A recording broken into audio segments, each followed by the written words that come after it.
Okay hi everyone. So basically आज हमें जो एचसीवी के बचे हुए क्वेश्चंस थे वो डिस्कस करने हैं। क्वेश्चन नंबर 11 तक we have already discussed. Question number 12 को देखते हैं। A symmetric double convex lens is cut into equal parts by a plane perpendicular to the principal axis. If the power of the original lens was 4 diopter, the power of a cut lens will be okay. So आप देखो आपके पास एक symmetric and by convex lens है। सो ये किस तरह से होगा। एक सिमेट्रिक बाई कॉन्वेक्स लेंस अगर हम ड्रॉ करते हैं सो ये आपका बाई कॉन्वेक्स हो गया। और सिमेट्रिक का मतलब है कि इसकी जो रेडियस ऑफ कर्वेचर होंगी दोनों सरफेस की सेम होंगी, आर एंड आर। ये इसकी प्रिंसिपल एक्सिस है, राइट। नाउ एक प्लेन जो कि प्रिंसिपल एक्सिस के परपेंडिकुलर है इस लेंस को दो इक्वल पार्ट्स में डिवाइड करता है। सो ये आपका प्लेन है जो कि इस लेंस को दो इक्वल पार्ट में डिवाइड करेगा। सो एक पार्ट बनेगा कुछ इस तरह से एंड जो दूसरा पार्ट बनेगा वो बनेगा इस तरह से, समथिंग लाइक दिस, राइट। सो आप देखो ये फर्स्ट पार्ट है और ये सेकंड पार्ट है। सो अगर हम रेडियस ऑफ कर्वेचर की बात करते हैं देन इसका जो रेडियस ऑफ कर्वेचर है वो है आर है, इसका भी आर है। और जो बीच में प्लेन सरफेस बन रही है उनका रेडियस ऑफ कर्वेचर होता है इनफाइनाइट, राइट। प्लेन सरफेस का रेडियस ऑफ कर्वेचर इनफाइनाइट होता है। जो रिफ्रैक्टिव इंडेक्स होगा वो तो तीनों का सेम होगा, म्यू म्यू एंड म्यू। सो अगर हम बात करते हैं पावर की, देखो पावर होता है 1/f, है ना। और 1/f is basically mu minus 1 into 1/r1 minus 1/r2. r1 radius of curvature of the first surface, r2 radius of curvature of the second surface. First surface जहाँ पे लाइट पहले गिरती है, आप देखो इंसिडेंट रे कुछ इस तरह से आएगी, something like this. So incident ray का जो डायरेक्शन होता है वो डायरेक्शन होता है पॉजिटिव, ये डायरेक्शन है पॉजिटिव। और उसके अपोजिट वाला जो डायरेक्शन होता है वो डायरेक्शन होता है नेगेटिव। और हम पोल को ओरिजिन लेते हैं। नाउ ये वाली जो सरफेस है, ये वाली जो सरफेस है ये है फर्स्ट सरफेस, राइट। इसका जो रेडियस ऑफ कर्वेचर है r1 उसकी वैल्यू होगी r, और वो प्लस होगी बिकॉज उसका जो रेडियस ऑफ कर्वेचर है वो प्लस के डायरेक्शन में। सिमिलरली ये वाली जो सरफेस है ये सेकेंड वाली सरफेस है, इसका जो रेडियस ऑफ कर्वेचर होगा r2 उसकी वैल्यू होगी माइनस का r। माइनस का r क्यों होगी, बिकॉज जो सेकेंड वाली सरफेस है उसका जो रेडियस ऑफ कर्वेचर है वो नेगेटिव डायरेक्शन में, पीछे के डायरेक्शन, राइट। सो ये बेसिक चीज़ है जो कि आपको पहले से आती है। नाउ r1 और r2 की वैल्यूज जब आप डालोगे इस इक्वेशन में, पावर की इक्वेशन में, विच इज 1/f, जिसका वैल्यू होगा mu minus 1 1/r1 minus 1/r2। सो r1 का वैल्यू r और r2 का वैल्यू माइनस r जब आप पुट करोगे सो यहाँ से आपकी जो पावर निकल के आएगी वो हो जाएगी म्यू माइनस 1 इंटू 2/r। अब देखो ये जो दो पार्ट बने हैं इनके लिए अगर हम बात करें, सो जो फर्स्ट पार्ट है उसके लिए जो फर्स्ट वाली सरफेस है ना, यहाँ से r1 हो जाएगा radius of curvature of the first surface, वो तो हो जाएगा r। बट जो r2 होगा वो हो जाएगा इनफाइनाइट। जो सेकेंड वाली सरफेस है वो प्लेन सरफेस है, इसीलिए उसका जो रेडियस ऑफ कर्वेचर है वो इनफाइनाइट होगा। ये जो सेकेंड वाला पार्ट बना है इसके लिए आप देखो r1 की वैल्यू होगी इनफाइनाइट, जो फर्स्ट वाली सरफेस है उसका रेडियस ऑफ कर्वेचर हो जाएगा इनफाइनाइट। और r2 की वैल्यू हो जाएगी माइनस का r। सेकेंड वाली जो सरफेस है उसका रेडियस ऑफ कर्वेचर r है और नेगेटिव डायरेक्शन में, so it will be minus r। ये r1 r2 की जो वैल्यूज है दोनों पार्ट के लिए जब आप पुट करोगे इस फॉर्मूले में, पावर के फॉर्मूले में, देन आपको जो पावर की वैल्यू मिलेगी वो मिलेगी mu minus 1 into 1/r, right. ये पावर की वैल्यू मिलेगी, दोनों पार्ट्स के लिए सेम आएगी। फर्स्ट पार्ट और सेकंड पार्ट दोनों पार्ट के लिए जो पावर की वैल्यू है वो सेम आएगी, mu minus 1 into 1/r, right. r1 r2 की वैल्यूज मैंने आपको दे दी हैं, जस्ट इस पावर के फॉर्मूले में आपको पुट करके चेक करना है, यही आंसर आएगा। अब देखो जो ओरिजिनल लेंस था उसकी जो पावर है वो 2 टाइम्स म्यू माइनस 1/r है। और जो पार्ट्स बन रहे हैं दो पार्ट, उसकी जो पावर है वो म्यू माइनस 1/r है। सो बेसिकली आप देखो कि जो पावर है वो हाफ हो गई, राइट। सो जो ओरिजिनल लेंस था उसकी जो पावर थी वो थी 10 डायोप्टर। कितना था, दे रखा था, ये दे रखा था 4 डायोप्टर, है ना। 4 डायोप्टर दे रखा था, ये जो वैल्यू है ये 4 डायोप्टर है। सो आपकी जो पावर है वो हाफ हो गई, तो अभी जो दो पार्ट्स बने हैं उनकी जो पावर है वो है 2 डायोप्टर। सो आंसर कितना होगा, आंसर विल बी 2 डायोप्टर। 13 देखते हैं। A symmetric double convex lens is cut into equal parts by a plane containing the principal axis. if the power of the original lens was a 4 diopter, the power of a divided lens will be, okay, so same lens है, same symmetric and by convex lens है कुछ इस तरह से, and ये इसकी principal axis है। Now again इस लेंस को हमें दो पार्ट में डिवाइड करना है, एंड जो प्लेन है वो प्रिंसिपल एक्सिस के पैरेलल है। सो जो प्लेन होगा ना वो कुछ इस तरह से होगा, ये वाले प्लेन की बात हो रही है, ये वाला जो प्लेन है, राइट। अब आप देखो ये वाला जो प्लेन है लेंस को कैसे डिवाइड करेगा, एक पार्ट ऊपर बनेगा और एक पार्ट बनेगा नीचे। सो ये पार्ट 1 है और ये पार्ट 2 है। अभी आप देखो कि अगर हम बात करते हैं जो पावर होती है वो होती है mu minus 1/r1 minus 1/r2। सो जो पावर है वो डिपेंड करती है म्यू पे, r1 पे और r2। अगर हम बात करते हैं म्यू की तो वो तो ओरिजिनल लेंस पार्ट 1 पार्ट 2 है ना, तीनों के लिए सेम होगा। r1 की बात करते हैं, जो फर्स्ट वाली सरफेस है उसका रेडियस ऑफ कर्वेचर, राइट। सो ये भी सेम होगा तीनों लेंसेज के लिए, ओरिजिनल लेंस और पार्ट 1 पार्ट 2 के लिए, राइट। सिमिलरली r2 सेकेंड वाली सरफेस का रेडियस ऑफ कर्वेचर, वो भी ओरिजिनल लेंस एंड दोनों पार्ट के लिए सेम है। सो आप देखो r1 r2 भी सेम है, म्यू भी सेम है, सो पावर भी सेम ही रहेगी। बेसिकली पावर चेंज नहीं होगी, जो ओरिजिनल लेंस की पावर थी वही पावर इन दो पार्ट्स की होगी। ओरिजिनल लेंस की जो पावर थी वो 4 डायोप्टर थी, सो पार्ट 1 की भी 4 डायोप्टर ही होगी एंड पार्ट 2 की भी 4 डायोप्टर ही होगी।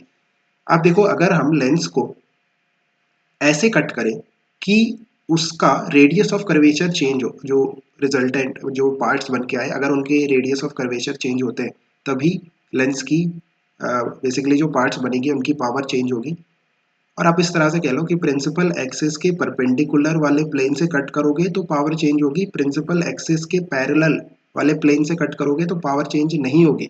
क्यों? Because radius of curvature change नहीं होती है ऐसे प्लेन से कट करने पे जो कि प्रिंसिपल एक्सिस के पैरेलल है। आई think you got the idea.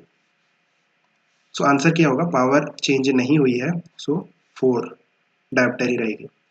14 देखते हैं, two concave lenses L1 and L2 are kept in contact with each other if the space between the two lenses is filled with a material of a smaller refractive index, the magnitude of the focal length of the combination. Okay, so दो concave lenses को एक दूसरे के contact में जब आप रखते हो,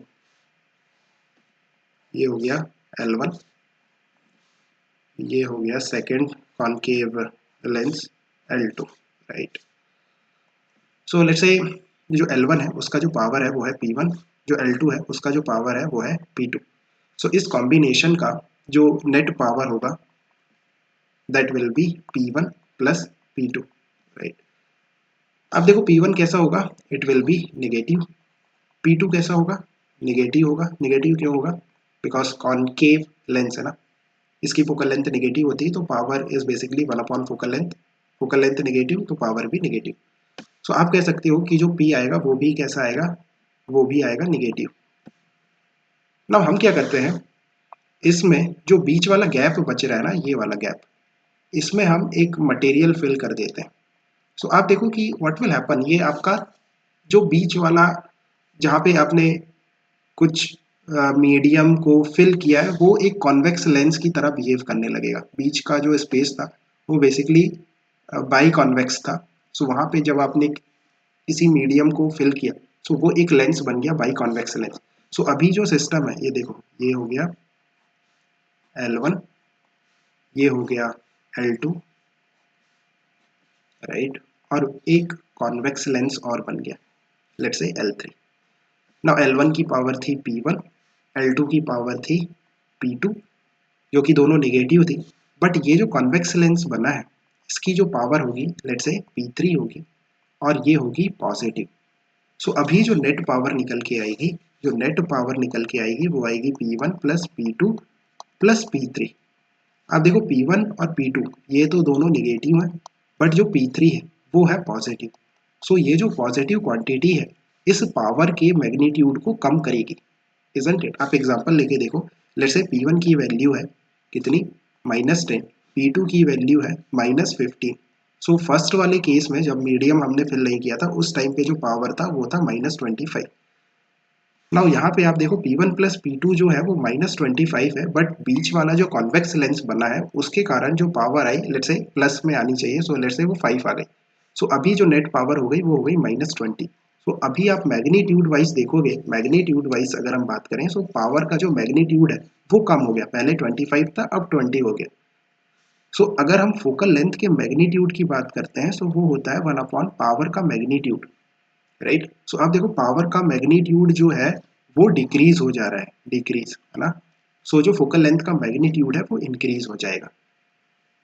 सो I think you got the idea. क्या आंसर आएगा? मैग्नीट्यूड इंक्रीज होना चाहिए, रिमेन्स इंक्रीजेस, राइट। अच्छा, क्या ऐसा हो सकता है, आप इस बारे में सोचना, मैं जस्ट आपको हिंट देता हूँ कि ये जो P3 है ना, अगर मान लो इसको मैंने 100 ले लिया, 100 ले लिया, अभी आप देखो P1 प्लस P2 हो गए -25 और P3 हो गया 100। जब आप इन दोनों को ऐड करोगे तो कितना आएगा? 75। तो अभी देखो कि जो मैग्नीट्यूड है पहले 25 था अब 75 है। सो क्या मैग्नीट्यूड इंक्रीज हो गया? सो क्या फोकल लेंथ है वो डिक्रीज हो जाएगी? ये वाला केस आप सोच के देखना, बट इसका आंसर है ये नहीं, ये केस पॉसिबल नहीं है। ऐसा क्यों होगा? उसके लिए आपको एक लाइन मेंशन्ड है यहाँ पे। क्या लाइन मेंशन्ड है? The space between the two lenses is filled with a material of a smaller refractive index। ये जो smaller refractive index लिखा है ना, इसका मीनिंग है कुछ, राइट, उस बारे में सोचना। anyway, 15th देखते हैं। A thin lens is made with a material having refractive index 1.5. Both the sides are convex. It is dipped in water mu 1.33. It will behave like, okay। so देखो thin lens है और जो lens का refractive index है वो है 1.5 और जो सराउंडिंग मीडियम है वो है वाटर जिसका रिफ्रैक्टिव इंडेक्स है 1.33। सो अगर हम एक थिन लेंस लेते हैं, राइट, सो उसकी जो पावर है और you can say 1 upon focal length है वो आती है mu -1 1 upon R1 minus 1 upon R2 से, राइट। सो अगर हम कहते हैं कि अगर आपकी जो पावर है वो पॉजिटिव है, इट मीन्स ये कैसा है? कन्वर्जिंग लेंस है। और अगर आपकी जो पावर है वो निगेटिव है, इट मीन्स डाइवर्जिंग लेंस है। लाइक फोकल लेंथ में भी सेम ही है, फोकल लेंथ अगर पॉजिटिव होगी तो पावर पॉजिटिव होगी, है ना, सेम ही चीज़ है, पावर से डिफाइन कर लो या फिर फोकल लेंथ से। सो अगर हम शेप की बात करते हैं तो जो शेप है लेंस का वो है बाई कॉन्वेक्स। इस तरह से ये प्रिंसिपल एक्सिस है।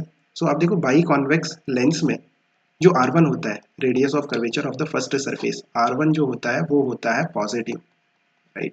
ये इंसिडेंट रे का डायरेक्शन, ये डायरेक्शन होगा पॉजिटिव, उसके अपोजिट वाला डायरेक्शन नेगेटिव। और जो R2 होता है, सेकेंड वाली जो सरफेस है, उसका रेडियस ऑफ कर्वेचर है ना, जो R2 होता है वो होता है नेगेटिव। नेगेटिव क्यों होता है? बिकॉज उसका जो रेडियस ऑफ कर्वेचर है वो नेगेटिव डायरेक्शन में होता है, पीछे की तरफ।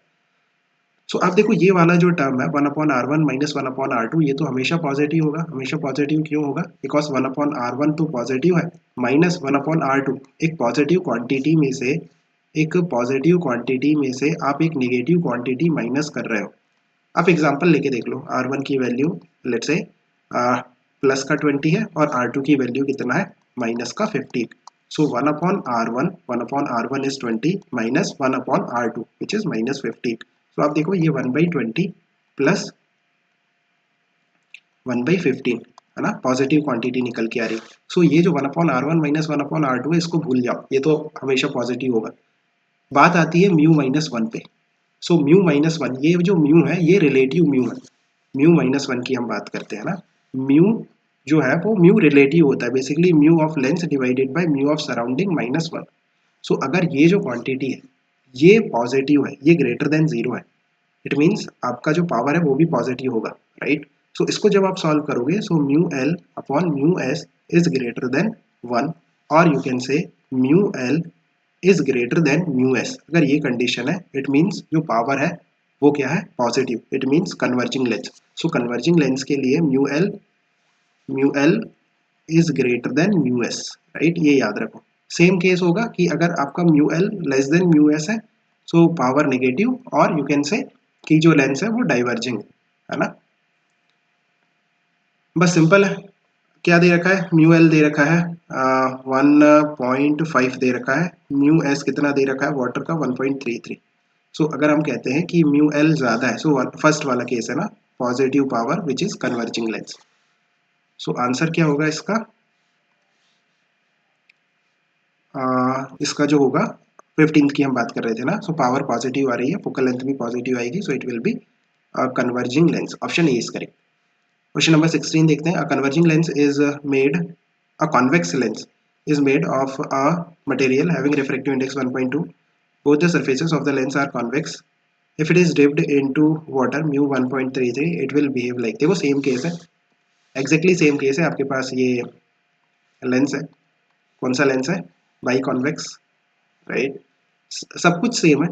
इसमें आपको क्या दे रखा है कि जो म्यू एल है वो है 1.2 और जो म्यू एस है वो है 1.33। सो कौन सा केस है? आपका जो म्यू एस है वो ज़्यादा है। सो म्यू एस अगर ज़्यादा होता है देन उस केस में जो लेंस होगा वो होगा डाइवर्जिंग। उसका जो शेप है वो बाई कॉन्वेक्स है, बट उसकी जो पावर आ रही है वो निगेटिव आ रही है। निगेटिव पावर क्यों आ रही है? बिकॉज हमने उसे ऐसे मीडियम में डिप किया है सच दैट जो लेंस है उसका रिफ्रैक्टिव इंडेक्स उस मीडियम के से भी कम है। सराउंडिंग का जो रिफ्रैक्टिव इंडेक्स है वो ज़्यादा है, राइट। सो ये आपका जैसे कॉन्वेक्स है तो वो डाइवर्जिंग हो जाता है, कॉनकेव जो होगा वो कन्वर्जिंग हो जाएगा, राइट। एनीवे, तो थोड़ा सा दिमाग में भी रखो ये चीज़ें।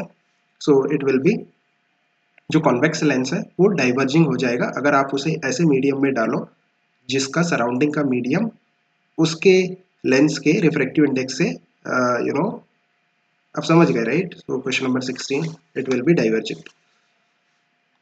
कॉन्वेक्स शेप है बट डाइवर्जेंट है बिकॉज सराउंडिंग का रिफ्रैक्टिव इंडेक्स ज़्यादा है। क्वेश्चन नंबर 16 देखते हैं, 17 देखते हैं। A point object O is placed on the principal axis of a convex lens of focal length 20 centimetre, ठीक है। सो फोकल लेंथ 20 सेंटीमीटर है और एक जो ऑब्जेक्ट है उसको हमने प्रिंसिपल एक्सिस पे रखा हुआ है और at a distance of 40 centimetre to the left of it, है ना, लेफ्ट में 40 सेंटीमीटर के डिस्टेंस पे। The diameter of the lens is 10 centimetre. Basically aperture का जो डायमीटर है वो 10 सेंटीमीटर है ना।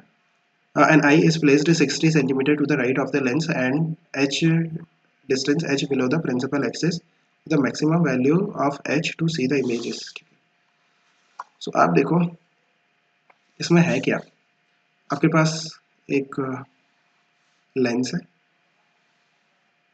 ये इसकी प्रिंसिपल एक्सिस है, इसकी फोकल लेंथ है 20 सेंटीमीटर, यहाँ पे ऑब्जेक्ट रखा हुआ है, ये डिस्टेंस है 40 सेंटीमीटर। सो 40 सेंटीमीटर आप देखो, आप समझ गए ये कहाँ पे रखा हुआ है, 2f पे। सो इसकी इमेज कहाँ पे बनेगी, 2f पे, 40 सेंटीमीटर पे ना। लाइक आपको ये केस डायरेक्टली याद होना चाहिए कि 2f पे अगर ऑब्जेक्ट रखा है तो 2f पे इमेज बनेगी और रियल इमेज बनेगी, कॉन्वेक्स लेंस है। आप फार्मूला लगा के भी कर सकते हो, v is equal to u f divided by u minus f, u plus f आता है ना लेंस के केस में, आप ये सब करके भी कर सकते हो। बट स्पेशल केस आप याद रखो कि 2f पे अगर हम रखेंगे तो 2f पे रियल इमेज बनेगी। सो यहाँ पे आपके पास इमेज बनेगी और अगर रे डायग्राम हम ड्रॉ करें तो कुछ इस तरह से रेज आएंगी और रिफ्रैक्शन के बाद इमेज से पास करेंगी, समथिंग लाइक दिस। नाउ जो आई है, जो आँख है, वो कितने पे है, 60 सेंटीमीटर। सो राइट हैंड साइड पे ये डिस्टेंस हो गया 40 और यहाँ से 20 और जाओ। सो यहाँ से जब आप और 20 जाओगे, सो यहाँ पे बेसिकली इस लाइन में प्रिंसिपल एक्सिस से एच हाइट नीचे आपके पास ये आँख है, राइट, ये आई है, आँख है ये। सो हमें एच की वो मैक्सिमम वैल्यू बतानी है जिसके लिए जो इमेज है वो विजिबल होगी। अब देखो अगर हम रे डायग्राम की बात करते हैं, सो जो रे डायग्राम है उसमें देखो ये वाली जो रे है अगर मैं इसको एक्सटेंड करता हूँ सो ये कुछ इस तरह से जाएगी, समथिंग लाइक दिस। सो इस रे, अगर ये जो रे है ये आँख तक पहुँच गई, राइट, देन जो इमेज है वो इस आँख को विजिबल होगी। तो आप देखो कि वो कौन सी रे है जिसके लिए एच मैक्सिमम होगा। ये वाली जो रे है जो ऐसे जाती है समथिंग लाइक दिस और टॉप से रिफ्रैक्ट होके इमेज से पास करती है, ये ऐसे, और कुछ इस तरह से आगे निकल के अगर ये आँख पे जाती है, राइट, इसके लिए जो एच है वो मैक्सिमम होगा। अगर आँख की पोजीशन इस रे के नीचे चली गई देन वो उसे नहीं देख पाएगा। सो देखो रे डायग्राम में अच्छे से ड्रॉ करता हूँ। ये लेंस है, ये प्रिंसिपल एक्सिस है, ये आपका ऑब्जेक्ट रखा हुआ है, ये इमेज बन रही है, राइट। ये जो डिस्टेंस है, ये पर्टिकुलर डिस्टेंस आपको दे रखे हैं 40, ये डिस्टेंस भी दे रखा है 40, और यहाँ से बेसिकली ये डिस्टेंस है 20, एंड जो एच हमें निकालना है, रे ऐसे गई, यहाँ से रिफ्रेक्ट होके आई से पास किया, एंड आई बेसिकली आपकी इमेज है ना, इमेज से फर्दर जब ये आगे जाएगी सो यहाँ पे कहीं पे आँख है। अगर देखो, अगर आपकी जो आँख है इस पर्टिकुलर पोजीशन से नीचे है तब तो इमेज मिलेगी ही नहीं, इसके ऊपर रखोगे तो ऑफकोर्स कोई ना कोई रे जो है वो उसको मिल जाएगी, ये वाली जो रे है ऐसे जाके रिफ्रेक्ट होके आँख तक पहुंच जाएगी। सो ये वो एच मैक्स है जो कि हमें निकालना है। सो अब तो सिंपल हो गया, ये जो डायमीटर है इसका वो आपको दे रखा है 10 दे रखा है, क्या दे रखा है,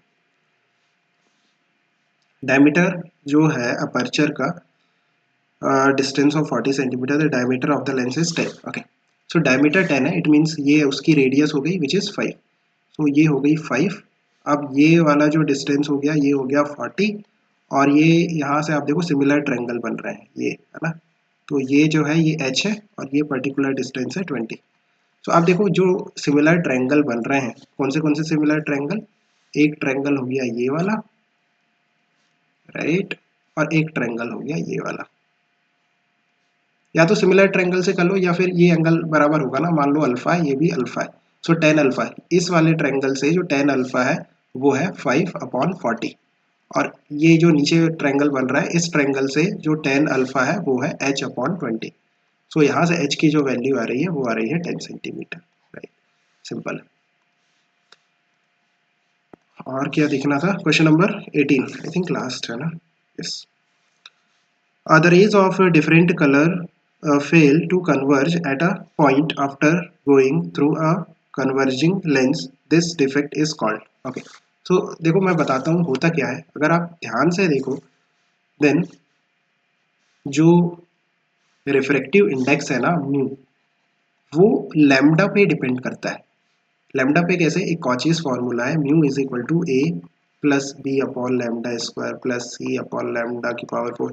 इतने डिटेल में आपको नहीं जाना है, बट ये जो म्यू है ये लैम्डा पे डिपेंड करता है। Lambda is basically wavelength of the light, light के वेवलेंथ पे डिपेंड करता है। सो अगर हम कहते हैं जो आपकी विजिबल लाइट है जो कि है वेबग्योर, VIBGYOR है ना, वेबग्योर। सो यहाँ पे जब हम लेफ्ट टू राइट जाते हैं सो लैम्डा इंक्रीज होता है, इस तरह से आप देखो lambda increases from V to R। Maximum lambda जो होता है वो रेड के लिए होता है और मिनिमम वायलेट के लिए होता है। सो अगर हम म्यू और लैम्डा में रिलेशन देखें तो इनवर्स का रिलेशन है basically.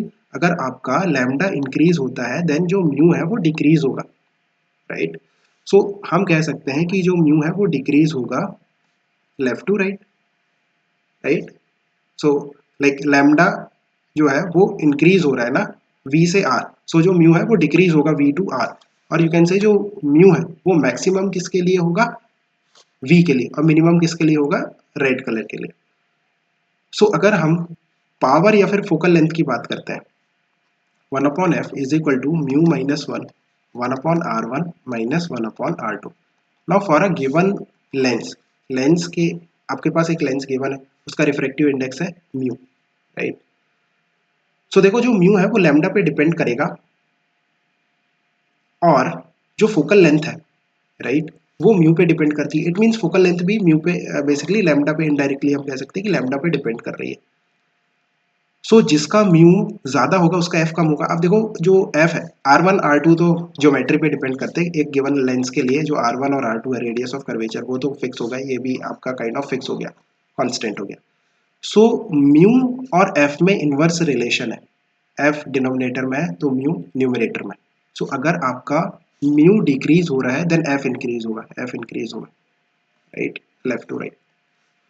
So you can see कि जो फोकल लेंथ है वो मैक्सिमम होती है किसके लिए, देखो इंक्रीज हो रहा है ना तो रेड के लिए मैक्सिमम होगी, रेड के लिए, रेड लाइट के लिए, और जो फोकल लेंथ है वो मिनिमम होती है किसके लिए, वायलेट के लिए।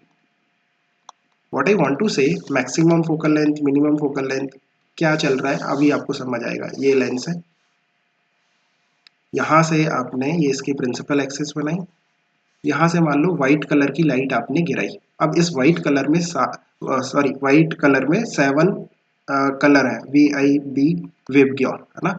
सो ये सारे के सारे यहाँ पे एक पॉइंट पे फोकस नहीं होंगे, अपने अपने रिस्पेक्टिव फोकस पे जाके मिलेंगे। सो ये जो लाइट है ये 7 कलर में ब्रेक हो जाएगी और अपने अपने फोकस पे जाएंगे। मैक्सिमम फोकस किसका होगा? रेड का। सो रेड का फोकस कहीं यहाँ पे होगा, एफ ऑफ रेड, रेड का फोकस। और जो मिनिमम फोकल लेंथ होती है वो होती है वायलेट की। सो यहाँ पे कहीं पे होगा फोकल लेंथ ऑफ वायलेट, और उनके बीच में बाकी के जो बचे हुए कलर्स। सो इस तरह से जो वायलेट है वो यहाँ पे जाके मिलेगा प्रिंसिपल एक्सिस से, जो रेड है वो यहाँ पे जाके मिलेगा, और यहाँ पे आपको बीच में बाकी के कलर्स मिलेंगे, something like this, right. So kind of way I wave figure ऐसा बनेगा। वायलेट की इंटेंसिटी मैक्सिमम यहाँ पे मिलेगी, रेड की मैक्सिमम इंटेंसिटी यहाँ पे मिलेगी, और बीच में रिस्पेक्टिव कलर्स के फोकल लेंथ पे अपने अपने कलर के इंटेंसिटी मैक्सिमम होगी। सो इस ये जो फेनोमेना हुआ ना कि जो सारे कलर्स है एक पॉइंट पे नहीं कन्वर्ज हुए, the rays of different colours fails to converge at a point, है ना, एक ही पॉइंट पे नहीं हुए after going through converging lens, है ना, एक ही पॉइंट पे नहीं हुए, उनके रिस्पेक्टिव फोकस पे हुए। सो इसको हम कहते हैं क्रोमेटिक एबरेशन। थोड़ा सा दिमाग में रखो, और क्यों होता है ये भी याद रखो, किस तरह से हमने रिलेट किया म्यू को। पहले म्यू जो है वो लैम्डा पे डिपेंड करता है, फिर जो एफ है वो म्यू पे डिपेंड करती है। सो एफ म्यू पे डिपेंड करता है बट म्यू लैम्डा पे डिपेंड करता है। सो इनडायरेक्टली जो एफ है वो लैम्डा पे डिपेंड करता है। ठीक है, have got the idea. Keep working hard, best of luck. Bye.